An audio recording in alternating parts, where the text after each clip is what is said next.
Hello friends, welcome back to my new another video. I hope তোমরা সবাই ভালো আছো। আজ আমরা করবো কোষে থেকে 19-এর বিভিন্ন ঘনবস্তু সংক্রান্ত বাস্তব সমস্যা। তাহলে এর আগের ভিডিওতে আমরা 3 দাগ পর্যন্ত করেছিলাম, আজকে আমরা 4 দাগ থেকে শুরু করব। আর আগের ভিডিওর লিঙ্কটি এই ভিডিওর ডিসক্রিপশন বক্সে দেওয়া থাকবে, তোমরা সেটা দেখে নিও। তাহলে দেখো আমরা আজকে 4 দাগ থেকে শুরু করছি। তাহলে দেখো 4 দাগের যে আমাদের অঙ্কটি রয়েছে, বলেছে কি একই দৈর্ঘ্যের ভূমিতলের ব্যাসার্ধ এবং একই উচ্চতা বিশিষ্ট একটি নিরেট শঙ্কু ও একটি নিরেট লম্ব বৃত্তাকার চোঙের বক্রতলের ক্ষেত্রফলের অনুপাত 5:8 হলে উহাদের ভূমির ব্যাসার্ধের দৈর্ঘ্য ও উচ্চতার অনুপাত নির্ণয় করি। তাহলে এখানে দেখো আমাদের দুটি অংশ দেওয়া আছে, একটি নিরেট শঙ্কু আর একটি আমাদের লম্ব বৃত্তাকার চোঙ। তাহলে এই দুটি অংশের অনুপাত, ক্ষেত্রফলের অনুপাত আমাদের দেওয়া আছে কত? 5:8। ঠিক আছে, তাহলে এখান থেকে আমাদের বের করতে হবে তাদের দৈর্ঘ্য এবং উচ্চতা, এদের অনুপাত আমাদের বের করতে হবে। দৈর্ঘ্য এবং ব্যাসার্ধের দৈর্ঘ্য এবং উচ্চতার অনুপাত আমাদের বের করতে হবে। তাহলে দেখে নাও, তাহলে এখানে আমরা ধরে নেব এই দুটি। তাহলে প্রথমে আমরা লিখব, তাহলে ধরি ভূমির ব্যাসার্ধ আর সমান হচ্ছে এক্স একক ধরে নেব,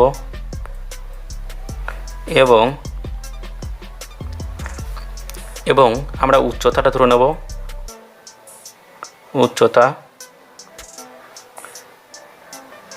এই সমান আমরা ধরে নেব হচ্ছে ওয়াই এত একক। তো এই দুটি আমরা এখানে ধরে নিলাম। তাহলে দেখো এখানে যেহেতু প্রথম আমরা শঙ্কু পেয়েছি, তাহলে শঙ্কুটা আমরা প্রথম ক্ষেত্রফলটা বের করে নেব বক্রতলের।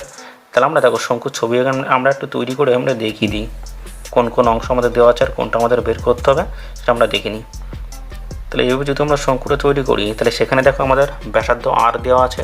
তাহলে এখানে আমাদের আর এর মান, তাহলে আর সমান আমরা এক্স পেয়েছি। তাহলে উচ্চতা আমাদের কত দেওয়া আছে? এইচ। তাহলে এটা আমাদের হচ্ছে এইচ হয়। তাহলে এইচ সমান আমাদের কী দেওয়া আছে? ওয়াই। আর আমাদের এল এর মানটা দেখো, এখান থেকে আমাদের এল এর মানটা আমাদের বের করতে হবে। তাহলে এল এর মানটা আমাদের নেই, তাহলে এল এর মানটা আমাদের প্রয়োজন, যেহেতু শঙ্কুর ক্ষেত্রে আমাদের এল এর মানটা প্রয়োজন আছে। তাহলে এল এর মানটা আমরা এখান থেকে বের করে নেব। তাহলে আমরা লিখে দেবো হচ্ছে কি তির্যক উচ্চতা। তির্যক উচ্চতা এল সমান তাহলে আমরা কি লিখতে পারি? অর্থাৎ রুট। তাহলে দেখো আমরা যেহেতু এখানে এল এর মান আমরা বের করছি, তাহলে আমরা এখানে ব্যাসার্ধ স্কোয়ার, তার মানে আর স্কোয়ার প্লাস হচ্ছে এইচ স্কোয়ার আমরা এটা লিখি। তাহলে আমরা এখানে যেহেতু আর এর মান আমরা এক্স ধরেছি, তাহলে এক্স স্কোয়ার প্লাস কত হবে? ওয়াই স্কোয়ার আমরা লিখে দেবো। ঠিক আছে, তাহলে এটা আমাদের এত একক। তাহলে আমরা এখানে তিনটেই আমরা পেয়ে গেলাম। তাহলে আর পেলাম, এইচ পেলাম, এটা হচ্ছে এল এর মান আমরা এটা পেলাম। তাহলে এবার শঙ্কুর কী লিখব? শঙ্কুর হচ্ছে বক্রতলের ক্ষেত্রফল। তাহলে দেখো শঙ্কুর বক্রতলের ক্ষেত্রফল আমরা কি জানি? পাই আর এল এত বর্গ একক। তাহলে এটা আমরা পেলাম শঙ্কুর বক্রতলের পার্শ্বতলের ক্ষেত্রফল। তাহলে চারি সাইডটা পার্শ্বতলের ক্ষেত্রফল পাই আর এল। তাহলে এখান থেকে আমরা পায়ের মানটা আমরা রেখে দেবো, আর এর মানটা আমরা কি জানি? এক্স ইন্টু এক্স করে দেবো, ইন্টু এল এর মান আমরা কত জানি? এল এর মানটা আমরা এটা পেয়েছিলাম, তাহলে এটা আমরা বসিয়ে দেবো। তাহলে এক্স স্কোয়ার প্লাস কত হবে? ওয়াই স্কোয়ার এত বর্গ একক। তাহলে এটা আমরা পেলাম শঙ্কুর বক্রতলের ক্ষেত্রফল। এবার আমাদের বের করতে হবে চোঙের বক্রতলের ক্ষেত্রফল। তা আমরা লিখবো আবার। তাহলে দেখো চোঙের বক্রতলের সূত্র আমরা কি জানি? তো চোঙের বক্রতলের ক্ষেত্রফল, তাহলে সমান আমরা লিখতে 2 পাই আর এইচ এত বর্গ একক। তাহলে আমরা এখানে চোঙটার ছবিটা আমরা এঁকে দিই। তাহলে আমরা চোঙটা যদি এরকম আঁকি, তাহলে দেখো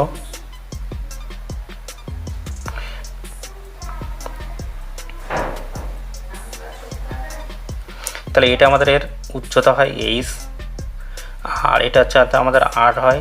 ঠিক আছে, তাহলে আমরা এখানে আর এবং এইচ আমরা দুটোই লিখে দিয়েছি। তাহলে এক্ষেত্রে আমরা কি লিখতে পারি? যেহেতু বলেছিল শঙ্কু এবং চোঙের ক্ষেত্রে দুটোই আমাদের ব্যাসার্ধ এবং উচ্চতা একই হচ্ছে, তাহলে সেক্ষেত্রে আমরা লিখব 2 পাই আর এর মান আমরা কত পেয়েছিলাম? এক্স ছিল, এটা এক্স।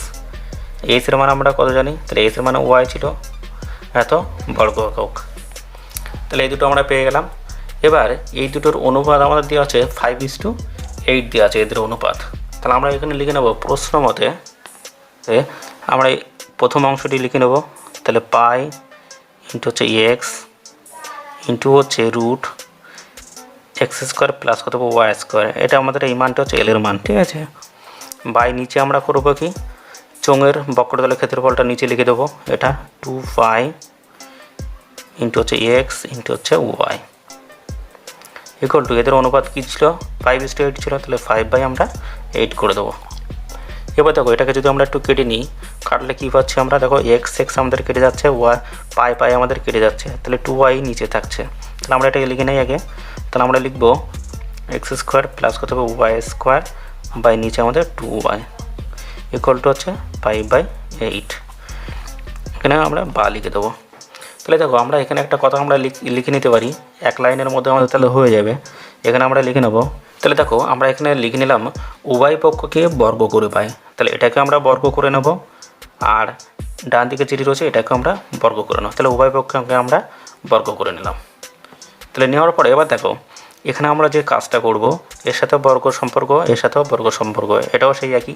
তাহলে দেখো যেহেতু এটা আমাদের রুট দেওয়া আছে, তাহলে রুট আর স্কোয়ার, অর্থাৎ রুট আর এই যে আমাদের যে স্কোয়ার চিহ্ন রয়েছে, বর্গ চিহ্ন রয়েছে, এটা আমাদের কেটে যাবে, তাহলে উপরে যা আছে তাহলে আমাদের রুটটা শুধু উঠে যাচ্ছে, তাহলে এক্স স্কোয়ার প্লাস কত ওয়াই স্কোয়ার হচ্ছে, আর নিচে যেহেতু আমাদের রুট ছিল না সেই জন্য আমরা কী করেছি এটাকে ডাইরেক্ট আমরা, অর্থাৎ এটাকে বর্গ করলে 2 বর্গ আমরা 4 পাই, আর ওয়াইটাকে ওয়াই স্কোয়ার করে দেবো ইকুয়াল টু, এটাকে যদি বর্গ করি 5 5 কত 25 হয়, আর আছে 8কে 8 8 64 আমরা করতে পারি, 64 হলো। বা তাহলে এবার দেখো আমরা একটু ছোটো করে নিই, এই অংশটি আমরা একটু ছোটো করে নিই, 4 4 ছিল নিচে নিচে এভাবে কাটা যায়, ঠিক আছে। তাহলে 4 ষোলো কত হবে 64 আসে। তাহলে এবার আমরা একটু কোনাকুনি গুণ করে দিই, এটার সাথে এভাবে গুণ করবো 16 এক্স স্কোয়ার প্লাস কত আসছে 16 ওয়াই তার স্কোয়ার সমান সমান হচ্ছে, এদিকে আমাদের শুধু ওয়াই আছে, যেহেতু 4 আমরা কেটে দিচ্ছি এভাবে, তাহলে আমরা 25 ওয়াই তার স্কোয়ার পাচ্ছি, ওয়াই তার স্কোয়ার। তাহলে এটা আমরা পেলাম।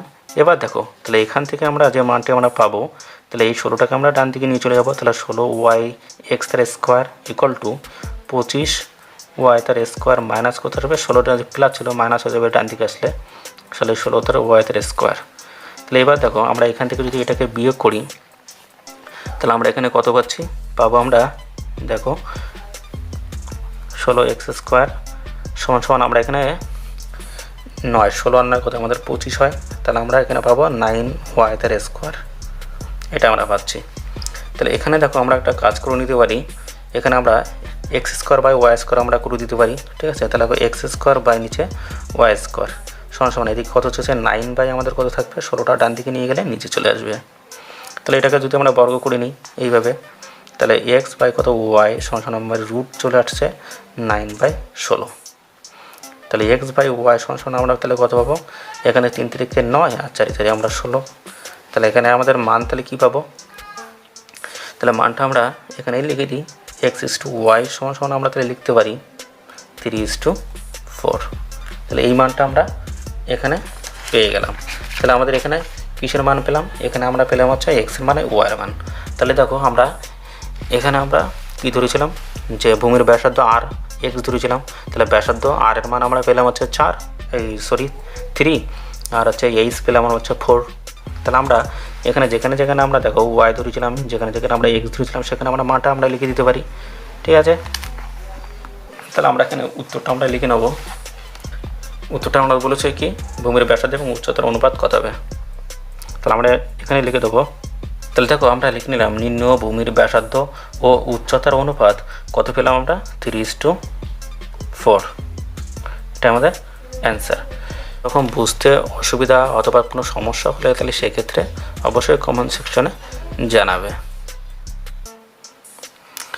তাহলে দেখো এবার আমরা 5 দাগের অঙ্কটি করব। তাহলে 8 সেমি দৈর্ঘ্যের ব্যাসার্ধের একটি নিরেট লোহার গোলককে গলিয়ে 1 সেমি দৈর্ঘ্যের ব্যাসের কয়টি নিরেট গুলি পাওয়া যাবে। তার মানে কী বলেছে আমাদের এখানে, কী বলেছে দেখো 8 সেমি ব্যাসার্ধের একটি নিরেট লোহার গোলক রয়েছে, সেটিকে গলিয়ে আমাদের 1 সেমি আকার নিয়ে আসতে হবে। তার মানে 1 সেমি আমাদের কী আছে ব্যাস দেওয়া আছে, তাহলে এই আকারে আমাদের গুলি তৈরি করতে হবে। তাহলে সেক্ষেত্রে আমরা কয়টি নিরেট গুলি আমরা পাবো, তাহলে সেক্ষেত্রে আমরা দেখে নিই। প্রথমে আমরা লিখে নেব, দেখো আমরা এখানে লিখে নিয়েছি 8 সেমি ব্যাসার্ধের নিরেট লোহার গোলকটির আয়তন কী হবে। তাহলে আয়তনের সূত্র আমরা কী জানি, আচ্ছা নিরেট গোলকের আয়তনের সূত্র কী জানি, তাহলে আমরা জানি 4/3 পাই আর তার কিউব এত ঘন সেমি, এত ঘন সেমি। তাহলে এখানে দেখো আমরা এবার মানটা আমরা বসিয়ে নেবো এখানে। তাহলে আমাদের কী দেওয়া আছে, 4/3 পাই আমরা লিখে নিলাম। আর কিউবের মান আমরা কত জানি, তাহলে এখানে আমাদের ব্যাসার্ধ দেওয়া আছে, ভাগানোর কোনো প্রয়োজন নেই। তাহলে সেক্ষেত্রে 8 দ্বারা আমরা কিউব আমরা লিখে নেবো। তাহলে এত ঘন সেমি এটা আমাদের বেরিয়ে আসলো।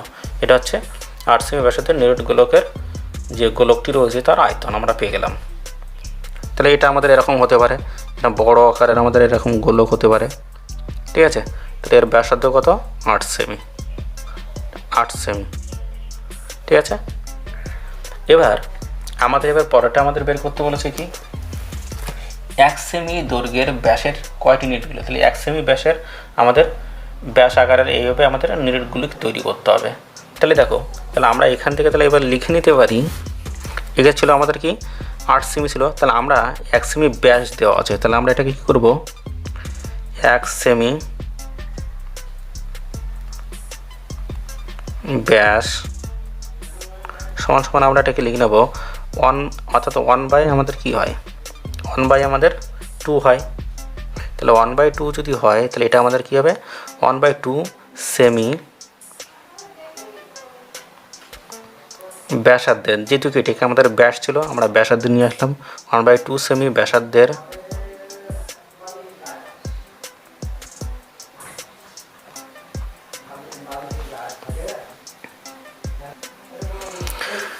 তাহলে দেখো 1/2 সেমি ব্যাসার্ধের একটি গুলির আয়তন।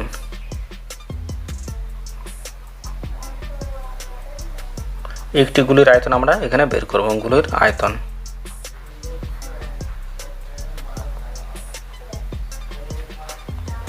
ঠিক আছে। তাহলে একটি গুলির আয়তন আমরা সূত্রটা আমরা কি জানি, সূত্র আমাদের একই দেওয়া আছে। তাহলে 4/3 পাই 8 দ্বারা হচ্ছে কিউব এত ঘন সেমি। তাহলে দেখো এখানে 4/3 লিখে নেবো, পাই আমরা বসিয়ে দেবো, আর আর এর মান আমরা এটা পেয়েছি। তাহলে ইন্টু 1/2 তার হচ্ছে কিউব এত ঘন সেমি। তাহলে দেখো এখান থেকে আমাদের, যেহেতু এটা আমাদের বড় গোলক, এটা আমাদের কি ছোট গোলক, ঠিক আছে। তাহলে এরকম যদি ছোট গোলক হয়, এর আর এর মান কিন্তু আমরা এটা পেয়েছিলাম। তাহলে এরকম গোলক আমাদের কটা তৈরি করতে পারবে এরকম ছোটো গোলক। তাহলে বড় গোলককে আমরা তাহলে এই ছোটো গোলককে যদি ভাগ করি তাহলে সেক্ষেত্রে আমরা পেয়ে যাব। তাহলে দেখো অতএব নির্ণয় গুলির সংখ্যা, তাহলে গুলি কটা পাওয়া যাবে। তাহলে দেখো আমাদের প্রথমে এই বড় গোলকটি রয়েছে, তাহলে আমরা ওটাকে লিখে নেব। তাহলে 4/3 ইন্টু হচ্ছে পাই ইন্টু হচ্ছে আমাদের 3টে 8 হবে,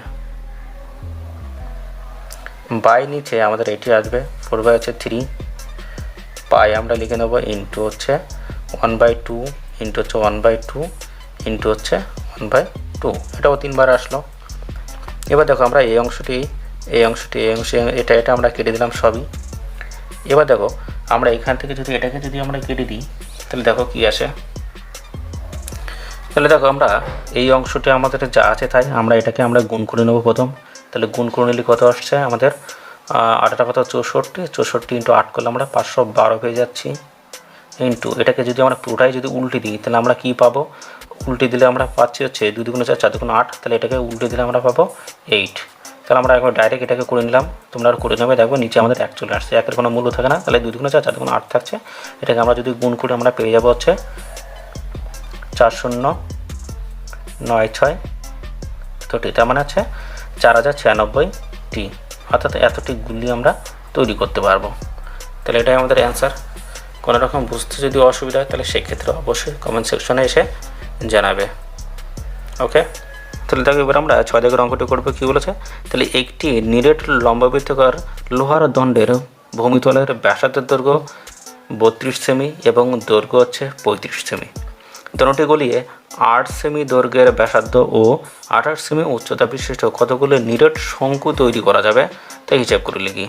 তাহলে আমাদের এখানে যে দণ্ডটি দেওয়া আছে, নিরেট লম্বাবৃত্তাকার লোহার দণ্ডর ভূমিতলের ব্যাসার্ধ দেওয়া আছে এত, তার মানে আর এর মান এটা দেওয়া আছে, আর আমাদের আরেকটা দেওয়া আছে কি দৈর্ঘ্য কত দেওয়া আছে, এটা আমাদের ব্যাসার্ধ ছিল, এটা আমাদের উচ্চতা 35 সেমি। তাহলে সেক্ষেত্রে কী বলেছে, দণ্ডগুলি 8 সেমি দৈর্ঘ্যের ব্যাসার্ধ এবং 28 সেমি উচ্চতা বিশিষ্ট কতগুলো নিরেট শঙ্কু তৈরি করা যাবে। তার মানে এটাকে গলিয়ে মোটামুটি এই আকৃতির কতগুলো আমাদের নিরেট শঙ্কু তৈরি করা যাবে সেটা আমাদের বের করতে হবে। তাহলে দেখো আমরা এখানে লিখে নেব তাহলে দেখো আমরা প্রথমে লিখে নিলাম কি লম্ববৃত্তাকার দণ্ডের ভূমিতলের ব্যাসার্ধ আর সমান আমরা কত লিখলাম 32 সেমি। তাহলে আমাদের উচ্চতাটা কত আসবে? উচ্চতা এই সমান আমরা লিখতে পারবো, এখানে দেওয়া আছে আমাদের মান কত 35 সেমি।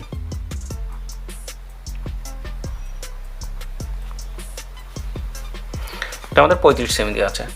তাহলে এবার আমাদের লম্ববৃত্তাকার দণ্ডের ভূমিতলের কি ভূমিতল আমাদের ব্যাসার্ধ ছিল, তাহলে আমরা এখানে লিখব ঘনফলটা আমরা লিখে নেব, অথবা আয়তন আমরা লিখতে পারি, আয়তন অথবা ঘনফল। তা আমরা ঘনফলটা লিখে নিই। ঘনফল আয়তনও লেখা যাবে, কোনো সমস্যা নেই। তাহলে এক্ষেত্রে আমরা আয়তনের সূত্র যেটা জানি অথবা ঘনফলের সূত্র যেটা আমরা জানি পাই আর স্কোয়ার এইচ এত ঘন সেমি। এবার আমরা মানটি আমরা লিখে নিতে পারি। তাহলে পাই আমরা রেখে দিচ্ছি, আর আর এর মানটা আমরা কত জানি? তাহলে আর এর মানটা আমরা 32 জানি। তাহলে 32 তার হচ্ছে স্কোয়ার করে দেবো ইন্টু এইচের মান আমরা জানি 35। এটা আমাদের থাকলো। তাহলে এখানে আমরা ঘনফল অথবা আয়তনটা আমরা এটা পেলাম হচ্ছে কি লম্ববৃত্তাকার দণ্ড, যে টোটাল যে বড় যে দণ্ডটি রয়েছে তার আয়তন আমরা এটা পেলাম। এবার আমাদের শঙ্কু আকৃতির অর্থাৎ শঙ্কু তৈরি করতে হবে। সেই ছোট যে শঙ্কু তার মাপটা আমাদের দেওয়া আছে, তাহলে তাদের মানটা আমাদের কত দেওয়া আছে? তাহলে এবার আমরা লিখব শঙ্কুর ব্যাসার্ধ আর সমান আমাদের দেওয়া আছে 8 সেমি, আর শঙ্কুর হচ্ছে উচ্চতা দেওয়া আছে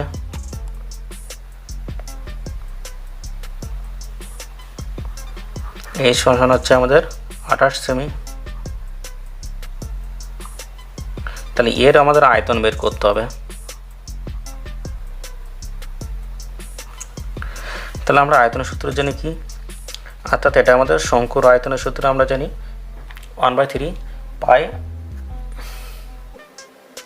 তাহলে শঙ্কুর আয়তনের সূত্র আমরা কি জানি 1/3 পাই আর তার হচ্ছে কিউব এত ঘন সেমি।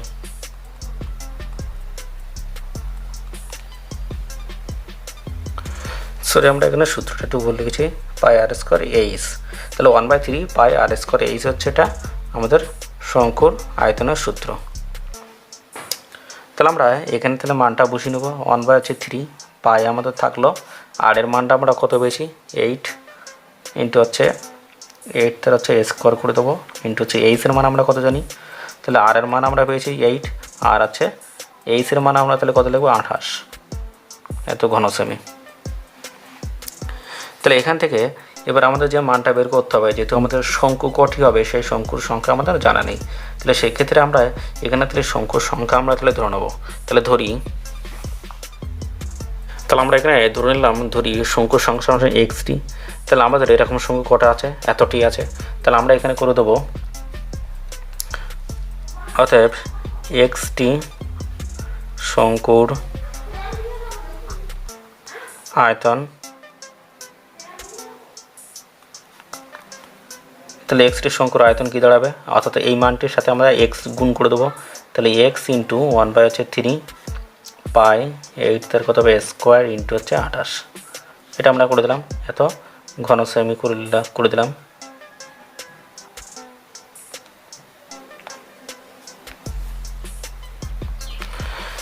তাহলে এবার দেখো আমরা এখানে তাহলে মানটা এটা আমরা পেয়ে গেলাম, অর্থাৎ এক্সটি শঙ্কুর আয়তন আমরা এটা পেয়ে গেলাম। এবার আমরা করবো প্রশ্ন মতো আমরা এখানে লিখে নেব। তাহলে আমরা এখানে কোন মানটি বসাবো? এই মানটি আগে বসাবো এক্স ইন্টু 1/3 পাই, এখানে আমাদের কত 8 আছে, তাহলে 8টাকে লিখে দেবো 8 কত হবে স্কোয়ার ইন্টু হচ্ছে 28 ইকুয়াল টু আমাদের আগে যে আমরা মান এই যে টোটাল যে আমাদের অংশটি ছিল এটি, তাহলে সেই মানটা আমরা বসিয়ে দেবো। তাহলে কত আছে? এটা আমাদের আছে পাই 32 কত হবে স্কোয়ার ইন্টু হচ্ছে 35, এই মানটি আমাদের রয়েছে। তাহলে সেক্ষেত্রে এবার দেখো আমরা এখান থেকে তাহলে এক্সটা আমরা রেখে দেবো, আর বাদ বাকি অংশটা আমরা এদিকে নিয়ে যাব। তাহলে আমাদের এদিকে যে মানটি আছে সেটা আমরা এখানে লিখে দেবো পাই ইন্টু 32টাকে দুবার লিখে নেব ইন্টু হচ্ছে 35। এবার দেখো এদিকে যে বাম সাইডে যে আমাদের মানটি আমাদের দেওয়া ছিল সেই মানটি আমরা এবার ডান দিকে নিয়ে যাব। তাহলে ডান দিকে নিয়ে গেলে সবগুলো আমাদের উল্টে যাবে। তাহলে উল্টে গেলে দেখো কী আসছে, আমাদের পায়টা এ দেখো পাই/1 ছিল, তাহলে আমাদের পায়ের নিচে চলে আসছে, বসিয়ে দিলাম। 3টাকে আমাদের কী করতে হবে, তাহলে উপরে আমাদের 3 চলে যাচ্ছে, তাহলে 1/3 আছে, 3/1 হয়ে যাবে। আমরা এটা উপরে গুণ করে দিলাম। 8 দেখো এটাকে আমাদের দুবার লিখতে হবে, তাহলে দুবারের নিচে কিছু মানে 1 আছে, তাহলে উল্টে দিলে আমাদের সব নিচে চলে আসে, তাহলে 8 × 8। 28টা দেখো গুণ করলে আমাদের নিচে চলে আসে, তাহলে 28টাকে আমরা নিচে লিখে দিলাম। এবার দেখো পাই আমরা কেটে দিচ্ছি, 8 দিয়ে যদি কাটি 3টা 4টা 32, কেন 4টা আমাদের 32 করে নিলাম। এবার 4 দিয়ে দেখো 4 সাথে কত হয়, 28 হয়, 5 সাথে দেখো 35 হয়, 5। তাহলে দেখো নিচে আমাদের আর কোনো সংখ্যা নেই, তাহলে এক্সের মান আমাদের যা হবে এটাই হবে। তাহলে কত থাকছে দেখো এখানে 3 × 5 = 15 আর 4 × 15 কত হবে, 60। তাহলে আমাদের এক্সের মান আমরা তাহলে কত পাচ্ছি, 60। তাহলে আমাদের কটি সংখ্যা এরকম তৈরি হবে, 60টি। তাহলে আমরা তাহলে এই উত্তরটি কি লিখে নেব, অতএব 60টি সংখ্যা তৈরি করা যাবে, এটা আমাদের অ্যান্সার হলো। তাহলে দেখো এবার আমরা 7 দাগের অঙ্কটি করবো। কি বলেছে, 4.2 ডেসিমি দৈর্ঘ্যের ধারবিশিষ্ট একটি নিরেট কাঠের ঘনক থেকে সবচেয়ে কম কাঠ নষ্ট করে যে নিরেট লম্ববৃত্তাকার শঙ্কু পাওয়া যাবে তার আয়তন আমাদের বের করতে বলেছে। তাহলে দেখো এখানে আমাদের যে 4.2 ডেসিমি যে আমাদের ধারবিশিষ্ট দেওয়া আছে, তাহলে এটা আমাদের ব্যাসার্ধ, এই ব্যাস দেওয়া আছে, তাই আমাদের ব্যাসার্ধ নিয়ে আসতে হবে। আর এটি হচ্ছে আমাদের উচ্চতা চলে আসবে, দুটোই আমাদের একই, ব্যাসার্ধ এবং উচ্চতা একই হবে, কিন্তু আমাদের এখানে ব্যাস দেওয়া আছে, ব্যাসার্ধ আমাদের নিয়ে আসতে হবে, আর উচ্চতাই আমাদের এটাই হবে 4.2 ডেসিমি। তাহলে আমরা প্রথম লিখে নেব। তাহলে দেখো শঙ্কুর ভূমিতলের ব্যাসার্ধ 8 সমান আমরা কি জানি, তাহলে এখানে 4.2 দেওয়া আছে, বাই নিচে আমরা 2, যেহেতু আমাদের ব্যাসে ছিল ব্যাসার্ধে আমরা নিয়ে আসবো, তাহলে এটাকে যদি আমরা কাটি তাহলে আমরা পাচ্ছি 21, তার মানে 2.1, তাহলে 2.1 ডেসিমি এটা পেলাম। এবার আমাদের উচ্চতা কি আছে, তাহলে শঙ্কুর ভূমিতলের উচ্চতা, ভূমিতলের আমরা হয় না, কিন্তু আমাদের শঙ্কুর উচ্চতা আমরা এটা লিখব, উচ্চতা।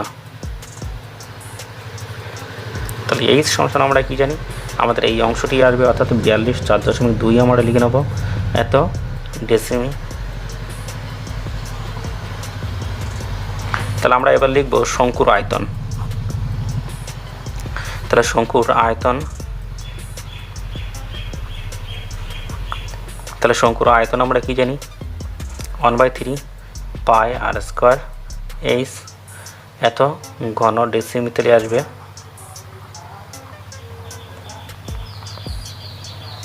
এত ঘন ডেসিমি আমাদের চলে আসলো। তাহলে এখান থেকে দেখো শঙ্কুর আয়তন যেহেতু আমরা বের করছি, তাহলে এখানে আমরা মানটা লিখে নেব 1/3। আমরা এখানে পায়ের মান আমরা বসিয়ে নেব কত, পায়ের মান হচ্ছে 22/7, এই 22/7 ইন্টু আর এর মান আমরা কত জানি 21, তাহলে আর এর মান আমাদের যেহেতু r² আছে, তাহলে আমরা দুবারে আমরা লিখে নেব, তাহলে কি আছে 21 2. তাহলে এটাকে আমরা একবারে 10 করে দেবো, এটা দশমিক জন্য 1 আর একটা সংখ্যার জন্য একটা 0 ইন্টু হচ্ছে আমাদের এইচ এর মান কত জানি 42, তাহলে 42/10 করে দেবো এটা। এবার দেখো এই মানটাকে যদি আমরা একটু কাটাকুটি করে নিই, তাহলে দেখো কত আসছে, তাহলে দেখো এখানে যদি 7 দিয়ে কাটি তাহলে 6 7 হচ্ছে 42, 6 আসছে, এটা যদি আমরা কাটি তাহলে আমাদের দেখো 3 2 6 2 আসছে। তাহলে এখানে আমরা 21 21 যদি গুণ করি 400 আমাদের 41 আসে, তাকে 22 × 44 দিয়ে গুণ করব, তাহলে দেখি কত আসে। তাহলে দেখো আমরা এখানে গুণ করে নিয়েছি, তাহলে এখানে দেখো আমাদের 21 21 গুণ করলে 441 হয়, সেখানে দেখো 22 আছে আর এখানে শেষে আমাদের 2 আছে, তাহলে আমাদের 22 × 44 হয়, 44 দিয়ে আমরা গুণ করে আমরা 19,404 আমরা পেলাম।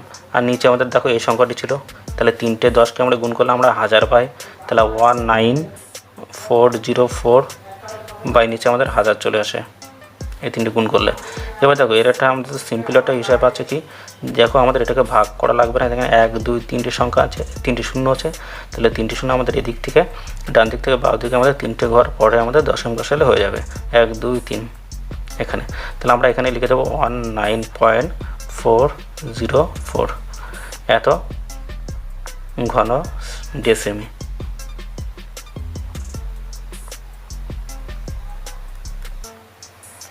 তাহলে এটাই আমাদের অ্যান্সার। কোনো রকম বুঝতে অসুবিধা হলে অবশ্যই কমেন্ট সেকশনে জানাবে। এটা আমাদের অ্যান্সার।